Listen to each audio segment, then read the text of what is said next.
एजाज साहब, मतलब जी फरमाए सवाल। नहीं, हम आपसे ये कह रहे हैं कि साहब आपने दोनों को बुलाया, बैठाया, बातचीत कराई, पहले राउंड की बातचीत विफल हो गई आपकी, अब आप दूसरी बार कोशिश कर रहे हैं। हम तो चाहते हैं कि साहब आप उसमें कामयाब हो जाए, लेकिन सवाल यह कि आप किस तरफ हैं? आप ईरान की तरफ हैं कि अमेरिका की तरफ हैं? क्योंकि ईरान ने तो साफ कहा कि हमने कभी पाकिस्तान को अप्रोच नहीं किया। हैदर अयाज जी अभी जस्ट जुड़े हमारे साथ। हैदर अयाज जी, मतलब कैसे पाकिस्तान पर एतबार किया जाए? क्योंकि अभी एजाज साहब ने कहा कि हम तो साहब पूरी दुनिया में अमन फैलाते हैं, तो मुझे तो हंसी आ गई।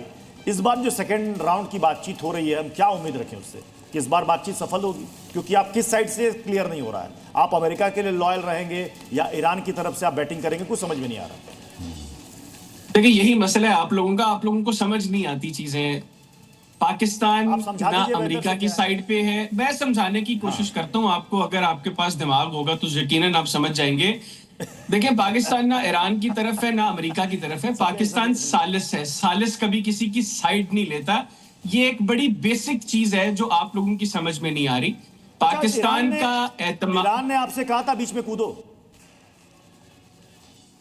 ईरान ने नहीं कहा ना, ईरान ने चाहा। देखिए पाकिस्तान अमेरिका ने आपको रियासत के तौर पर ये काम अमेरिका ने आपको इस्तेमाल किया। अमेरिका ने कहा ईरान से ये बातों को रखो, आप बुलाओ। अच्छा ये व्हाइट हाउस कर रहा है, इसलिए मैं बार-बार कह रहा हूं, आप अमेरिका के डाकिया हो, आप अमेरिका के मैसेंजर हो, आप ईरान के साथ दगा कर रहे हो। और ये बात मैं इसलिए कह रहा हूं, ये बात मैं इसलिए कह रहा हूं साहब, क्योंकि आप ही के फील्ड मार्शल ने कर रहे हो पाकिस्तान में रहने वाले शियाओं को कहा इतनी मोहब्बत है तो चले जाओ ईरान में। इसलिए मैं कह रहा हूं ईरान क्यों आप सवाल किया है तो जवाब सुन लो। वो बातचीत टेबल पर आ जरूर रहा है, लेकिन पाकिस्तान पर उसको अभी भी एतबार नहीं हो पा रहा है। ईरान की नजर में सिवाय अमेरिका के पिट्ठू, अमेरिका के कबूतर, उसके अलावा कुछ नहीं है। तकरीर हो गई मुकम्मल आपकी, साड़ निकाल लिया। जो इस वक्त आप लोगों को तकलीफ हो रही है कि पाकिस्तान ने गुज़िश्ता साल घंटी लगाई, फौज का बेड़ा गर्क किया भारत की। अब डिप्लोमेटिकली पाकिस्तान जिस तरीके से पाकिस्तान का ग्लोबल स्ट्रेचर बढ़ रहा है, तकलीफ तो आपकी शक्ल से और आपकी जो सारी गुफ्तगू उससे वाज़े हो रही है।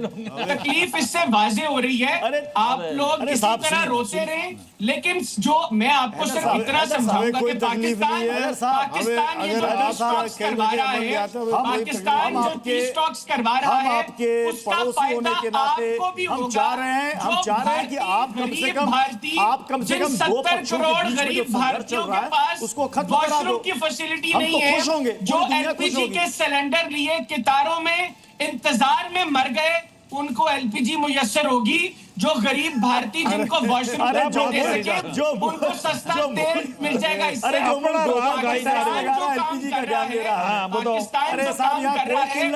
पर पाकिस्तान को एप्रिशिएट करने की बजाय आप लोग ऐसा किरदार अदा कर रहे हैं। देखो, एक भारत एक ऐसा देश है जहां पर पेट्रोल डीजल के रेट भी नहीं बढ़े हैं और जो गैस भी मिल रही है।